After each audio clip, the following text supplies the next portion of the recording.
পশ্চিমবঙ্গের উত্তরে হিমালয়ের কোলে বসে আছে এক ঐতিহ্যবাহী শহর দার্জিলিং। সমুদ্রপৃষ্ঠ থেকে ৬৭০০ ফুট উঁচুতে অবস্থিত এই জাদুর শহরটি। এছাড়াও দার্জিলিং বিখ্যাত হওয়ার আরেকটি কারণ হচ্ছে দার্জিলিং টি, যা বিশ্বের সবচেয়ে দামি ও সেরা মানের চা। ১৮৫০ সালে ব্রিটিশরা এখানে চায়ের চাষ শুরু করে। পাহাড়ি এই শহরে মিশে আছে বাঙালি, নেপালি, লেপচা সবার সংস্কৃতি। তাই এখানকার খাবার, উৎসব, জীবনযাত্রায় দেখা যায় এক অপূর্ব এক সমন্বয়, যা দেখতে আমাদের আজকের গন্তব্য দার্জিলিং। ভুড়িমারি এক্সপ্রেসে চড়ে আমরা যাত্রা শুরু করি কমলাপুর রেল স্টেশন থেকে। আমাদের আজকের ডেস্টিনেশন ভুড়িমারি বর্ডার। সেখানে আজকে রাত স্টে করব, তারপর দিন আমরা বর্ডার ক্রস করব ইনশাআল্লাহ।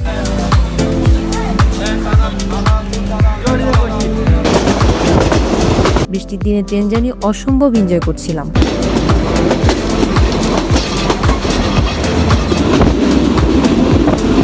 দেখতে দেখতে সন্ধ্যা হয়ে গেল। এই ট্রেনটা আমাদের লালমনিরহাট নামিয়ে দেয়, তারপর আরেকটা ট্রেন এসে আমাদের ভুড়িমারি অবধি নিয়ে আসে। এখন রাত প্রায় ১১টা। আমরা ট্রেনে বসে হোটেল রুমে কল করে হোটেল এভরিডে নামে একটা হোটেল বুক করে রাখি। আমরা এই হোটেলে ছিলাম। কাপড় রুমের রেন্ট ছিল ১,০০০ টাকা।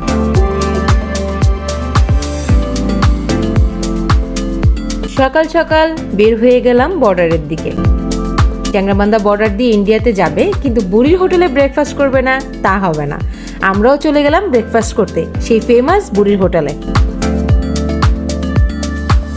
ইনিই হচ্ছেন সেই বুড়ি। যাই হোক, আমি আমার জন্য ভাত এবং ভর্তা অর্ডার করলাম এবং আমার হাজবেন্ডের জন্য পরোটা। খাওয়ার পর এক্সপিরিয়েন্স হলো টোটালি ওভার রেটেড, কারণ খাবারের কোয়ালিটি এবং মান আহামরি আমার কাছে ভালো লাগেনি। নাস্তা করে ইমিগ্রেশন অফিস খোলার জন্য ওয়েট করছিলাম। অফিস খুলতেই ভিতরে চলে গেলাম। ট্রাভেল ট্যাক্স পে করে ফেলি, তারপর সিরিয়াল নেওয়ার জন্য পাসপোর্ট জমা দিই। ইমিগ্রেশন এক্সপিরিয়েন্স হলো চ্যাংরাবান্ধা ইমিগ্রেশন অফিসারগুলো অনেক রুড। ডকুমেন্ট সব ঠিকঠাক সাথে নিয়ে যাবেন, সাথে এনওসি মাস্ট রাখবেন, আদারওয়াইজ দালালদের খপ্পরে পড়তে হবে। ইন্ডিয়ার ইমিগ্রেশন স্মুথ ছিল, কোনো প্রবলেম, তবে দুই সাইডেই টাকা পয়সা খসাইতে যাবে। এখন অলমোস্ট ১২টা বাজে। ইমিগ্রেশন শেষ করে বের হলেই ট্যাক্সি স্ট্যান্ড পেয়ে যাবেন। এখান থেকে আমরা ৪ জনের একটা ট্যাক্সি নেই ১২০০ রুপি। একটু আগাতে একটা দোকানে সিম নিতে নামি। প্রাইস ৬০০ রুপি করে চাচ্ছিল। দাম শুনে আমরা নেই, তবে আমার সাজেশন থাকবে সিমটা এদিক থেকেই নিয়ে নেওয়ার জন্য। দার্জিলিং বা শিলিগুড়ির পরে সিম নিতে হলে এর ডাবল দিয়ে আপনাকে নিতে হবে।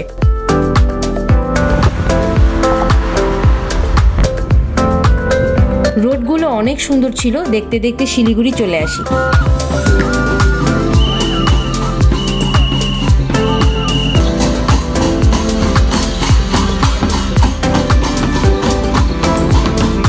শিলিগুড়িতে আপনারা দার্জিলিং এর শেয়ার জিপ পেয়ে যাবেন, যেখানে ১০ জন করে যাত্রী নেয়। ভাড়া পার পার্সন ৪০০ রুপি করে। আমরা ৪ জন ছিলাম, বাকি যারা ছিল সবাই বাঙালি ছিল।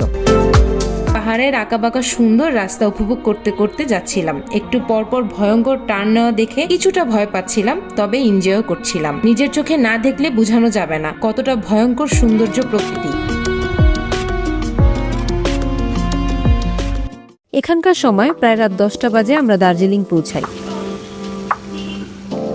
গতকাল আসার পর কোনো হোটেল পাচ্ছিলাম না। আমাদের হোটেল বুক করা ছিল না। আমরা জানতে পারি ইন্ডিয়াতে পূজার ছুটি চলছে, তাই প্রচুর টুরিস্টের চাপ। হোটেল পাওয়া যাচ্ছিল না, চাও পাওয়া যাচ্ছিল অনেক ভিতরে, আর পাওয়া গেলেই বা কি হবে, এখানে বাঙালিদের রাখতে চাচ্ছিল না। যাই হোক, অনেক খোঁজাখুঁজি করে ভেতরের দিকে গতকাল রাতটা পার করি। এখন যাচ্ছি ব্রেকফাস্ট করতে, সাথে হোটেলও খুঁজবো। মল রোডে যায় বাম দিকে, আর এখানে আসলে আপনারা দেখতে পাবেন সুন্দর করে লেখা আছে welcome to the land of Gorkha. আগের হোটেল থেকে আমরা শিফট হয়ে এই হোটেলে উঠি। ভাড়া পার নাইট ৩৫০০ রুপি করে। রেগুলার রেন্ট ১৫০০ থেকে ২০০০ রুপি। সকালে বের হলে এসব ট্যাঙ্কার গুলো দেখতে পাবেন। এগুলো দিয়ে হোটেলে পানি সাপ্লাই দেওয়া হয়। আমরা যাচ্ছি এখানের মুসলিম হোটেলে, যেখানে আমরা ব্রেকফাস্ট করব। এটা মল রোড থেকে খুবই কাছে। এই ডানে আমরা পরোটা, গরুর মাংস সাথে ডিম অর্ডার করি। খাবার মোটামুটি ভালোই ছিল। খাবার শেষ করে আমরা হোটেলের দিকে চলে আসি। আমাদের হোটেলের উইন্ডো দিয়ে এত সুন্দর ভিউ দেখা যাচ্ছিল, কিন্তু ছাদে যাওয়ার অপশন ছিল না। তবে আমরা নিজেকে সামনেই রাখতে পারছিলাম না। অবশেষে সামনের হোটেলের ছাদে চলে যাই, তারপর সুন্দর ভিউ এনজয় করছিলাম। পরে হোটেলের স্টাফ আমাদের দেখে ফেলে, তারপর যা হওয়ার তা দেখতেই পাচ্ছেন। না দেখাইতে পারি দাদা, বুঝছো। কিছুক্ষণ রেস্ট করে বের হই ঘুম স্টেশনের দিকে।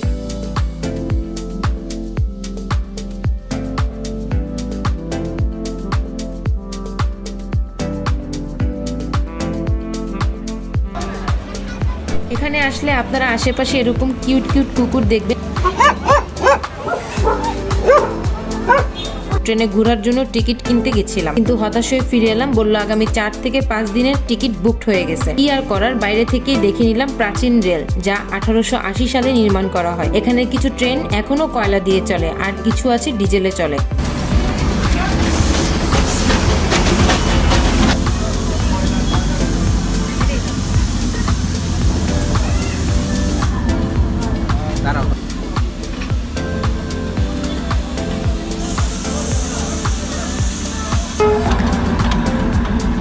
ঘুম স্টেশন ঘুরে চলে গেলাম স্মার্ট বাজারে। স্বপ্ন আগরার মতো স্মার্ট বাজার এখানকার সুপার শপ। এখানে মোটামুটি কম দামে পাবেন। আমি এখানকার খাবার একেবারে খেতে পারছিলাম না, তাই আমার জামাই মল রোডে KFC তে নিয়ে গেছে। এখানে আমরা লাঞ্চ করে নিই।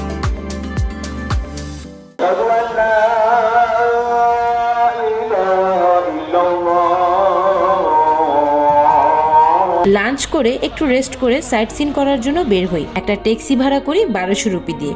2টা পয়েন্ট দেখিয়ে মল রোডে নামিয়ে দিবে। এই জায়গাটার নাম হচ্ছে টি গার্ডেন ভিউ। অনেক সুন্দর জায়গাটা, নিজ চোখে না দেখলে বোঝানো যাবে না।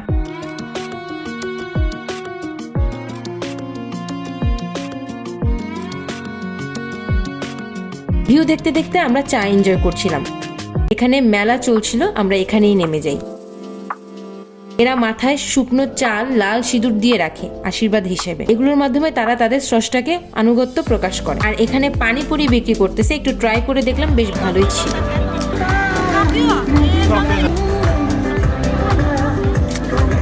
এখান থেকে বের হয়ে মল রোডের বিভিন্ন স্টলগুলো দেখতেছি। এই দোকানে বিভিন্ন রকমের চকলেট পাবেন, এগুলো দেখতে অনেক ইয়াম্মি লাগছে। এখান থেকে চাইলে কেনাকাটা করতে পারবেন। এই দোকানটা মল রোডে পাবেন।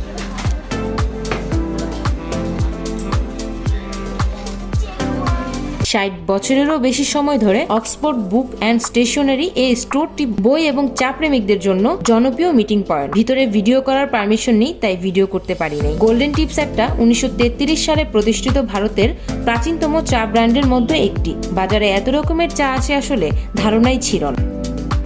এই রোডে বিভিন্ন ক্লথিং প্রোডাক্ট পাওয়া যায়, প্রাইস অনেক বেশি, তাই কিছু কেনাকাটা করতে পারি। এখন আসলাম মোমোসোতে। এটা মিনিসোর মতোই একটা ব্র্যান্ড। এখান থেকে একটা ফেস ওয়াশ আর একটা স্ক্রাবার কিনে হোটেলে চলে যাই। আজকে আমরা 3টা পয়েন্ট ঘুরবো। 4500 রুপি দিয়ে 4টা সিটের একটা ট্যাক্সি ভাড়া করি। এটা হচ্ছে আমাদের প্রথম স্পট, বাতাসিয়া লোক। 50 রুপি করে এন্ট্রি ফ্রি।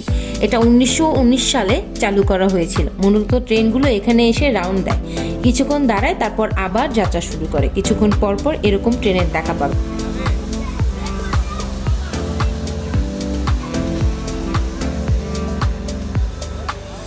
এখান থেকে আমাদের পরবর্তী স্পটের দিকে যাত্রা শুরু করি। রাস্তার পাশের ভিউগুলো ভয়ঙ্কর সুন্দর ছিল। লেপচা জগৎ ফাইন ফরেস্টে চলে আসলাম। এখানেও 20 রুপি করে ফি রাখে। এটা একটা ইনস্টাগ্রামেবল প্লেস, সুন্দর সুন্দর ছবি তুলতে পারবে।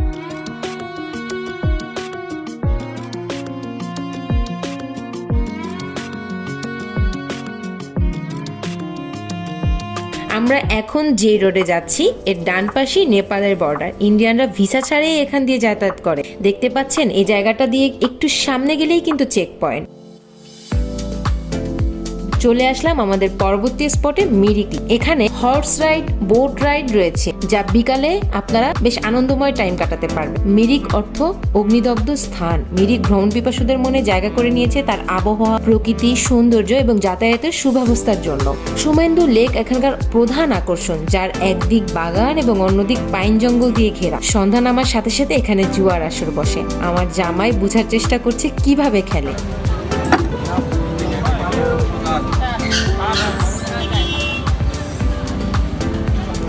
সে 2বার ধরেছে, পাই নাই, 40 রুপি হারছে। যাই হোক, আমার বকাবকিকে অবশেষে এখান থেকে আমরা ব্যাক করি হোটেলের দিকে। আগামীকাল সকালে আমরা বাংলাদেশের উদ্দেশ্যে রওনা দিব। দার্জিলিং ভ্রমণের শেষ মুহূর্তে এসে সত্যি মনে হচ্ছিল এই কয়েকটা দিন যেন চোখের পলকেই শেষ হয়ে গেল। পাহাড়, মেঘ, ঠান্ডা বাতাস আর অসাধারণ ভিউ মিলিয়ে দার্জিলিং আমাদের মনটা পুরো ভরে দিয়েছে। ট্রেন জার্নি থেকে শুরু করে মল রোডের ব্যস্ততা, ঘুম স্টেশনের ইতিহাস, চা বাগানের শান্ত পরিবেশ আর মিরিক লেকের বিকেল, প্রতিটা মুহূর্ত ছিল আলাদা এক অভিজ্ঞতা। ভ্রমণের ছোট ছোট অভিজ্ঞতা, হাসি, অ্যাডভেঞ্চার আর নতুন জায়গা আবিষ্কার, সব মিলিয়ে এই ট্রিপটা আমাদের জন্য স্মরণীয় হয়ে থাকবে। এখন ফিরছি বাংলাদেশের পথে, সাথে নিয়ে যাচ্ছি অনেক সুন্দর স্মৃতি আর গল্প। ইনশাআল্লাহ আবার নতুন কোনো ডেস্টিনেশনে দেখা হবে। ততদিন ভালো থাকুন, ভ্রমণ ভালোবাসুন।